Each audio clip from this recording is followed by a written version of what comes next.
देखो देखो दरिंदगी चेहरे से टपकती है। नंबर 1 का कमीना है।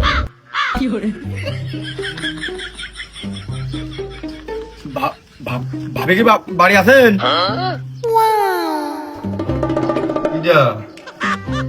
কিরে তোর দরকার না, তোর সাথে আমার কোনো কথা নেই। যদি তোর আমার দরকার হয়েছে আসে কিন্তু আমি তোর নাম ধরে আগে ডাকতাম। ওই দরকার আমার ভাবির সাথে, ওই মা বাপ নেই আমার, তুই তো জানিস। ওই জন্য ভাবির কাজ কটা ঝাল দিতে আসলাম। ভাবি কটা ঝাল দেবেন? गजब टू विवाद आदमी। ফাইনান্স হয়ে গেলাম। ভাবি ওই আমার মা বাপ তো বেঁচে নেই, মেলা আগে মরে গেছে। ওই এখন আপনি ছাড়া তো আমার আর কেউ নেই। কটা ঝাল দেন, আপনি নিজে হাতে তুলেন। এই আমাকে ওই ঝাল নেই, ওই আগের হাটে কিনে নিলাম না, যা ছিল কুটুম আইলে ফুরিয়ে গেছে। তুই বড় বেঈমান রে বন্ধু, তুই বড় বেঈমান।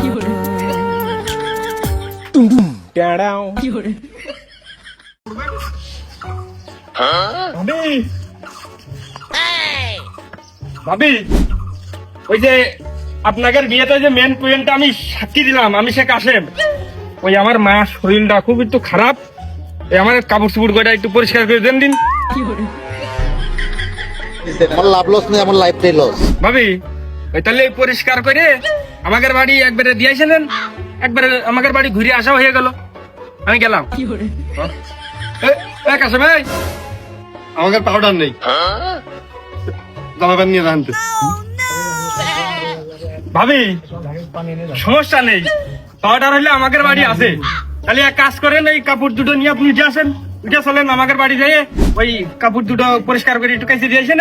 আচ্ছা, আর ওই পাউডার মাউডার লাগলে নিয়ে আসেন। আর আমাদের বাড়ি আমি একাই থাকি, সমস্যা নেই। এটার নাম মনে হচ্ছে সাক্ষীর জায়গায় না, পাত্রর জায়গায়। ও ভাবি अबे साले আর আসবো না রে। তুই চিন্তা করিস না ভাই।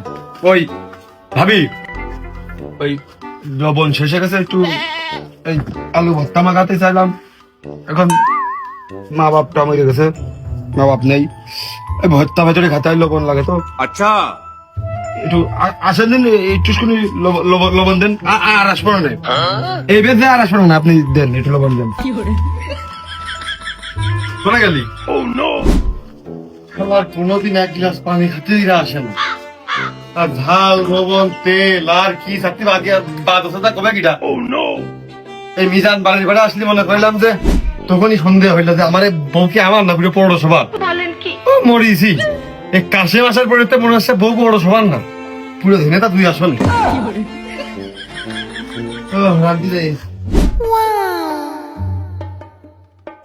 ও ভাবি ওই আপনি না আমার ভেনে ওঠার পথে আমার ভাড়া ভূতা খুব ভালো হয়, আসলাম আপনাকে ওই দাওয়াত দিতি। ওই বাড়িবার সকাল সকাল চলে যাবেন, যে রেন্ডে বেড়ে খেয়ে চলে আসবেন। আপনার হাতে রান্নাটাও কিরাম স্বাদ হয় একটু দেখবানে। अबे साले ভাই কোনে? আরে আকরাম তুই দোয়াত দিবি আমার দোয়াত, তুই কাঁদ দিচ্ছিস। তোর মানে তোর কতদিন পড়েছি তো। ওই তোরই দিতে আসিলাম, তুই ঘুমাচ্ছি বলে তোরা ডাক দিলাম না। ভাবি এটা করে তো ওই জন্য ভাবি দিয়ে গেলাম। তুই আর ভাবি এক না? আমি ঘুমাচ্ছি, মইটা যাইনি, ডাকলে উঠতাম।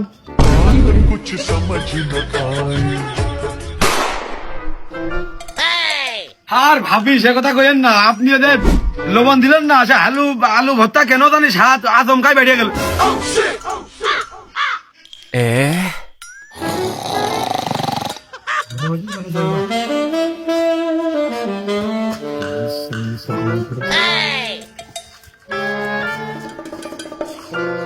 लेकिन एक सेकंड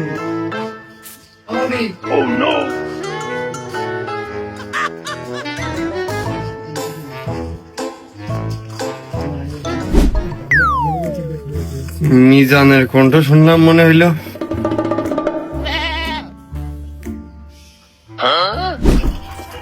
ভাবি ওই যে আপনি সকালবেলা ওই যে আলু ভর্তা করার জন্য আপনার কাছে লবণ চেয়ে নিয়ে গেলাম না। জানেন আমি আমার জীবন দশায় কোনোদিন অত স্বাদের আলু ভর্তা মাখা খাইনি, নিজে হাতে মাখাইলাম। অবশ্য হাতটার জায়গায় যদি মানে আমার হাতটার জায়গায় যদি আপনার ওই চাঁদ মাখা হাতটা যদি হইতো না, তাহলে আমার মনে হয় কি আরো একটু বেশি ভালো সাজিত। তা হয়ে থাকি ভাবে শুনবেন, স্বাদ তো লেগেছে তেমন তেমন, কিন্তু ওই আমার ওই শুকনো ঝালগুলো একটু বেশি শুকিয়ে পলতে পড়ে গেল, আর ভালো একটা পুরাত পারেনি, কয়লা মতো হয়ে গেল। ওই জন্য একটু হালকা একটু কিরাম কিরাম লাগছিল। তারপরে হেভি স্বাদ। ওই যে আপনার লবণ পেয়েছে আমার আলু ভর্তায়, এখন কথা আসছে ওই যদি শুকনো ঝাল থাকে আছে অবশ্য জানেন, শুকনো ঝাল আপনি একটু ভাইজে দিয়ে দিন, দিয়ে একটু বাড়ি বাড়ি দিয়ে আসেন, আমি টেকায় থাকি। আর ওই আজকে একটা পেঁপো মাঠের থেকে আসার সময় ছিঁড়ে নিয়ে আইলাম, চুরি করিনি, হাতে পাইতে চলে আইলো আলির কাছ থেকে, ওই যে ওই মাঠের থেকে।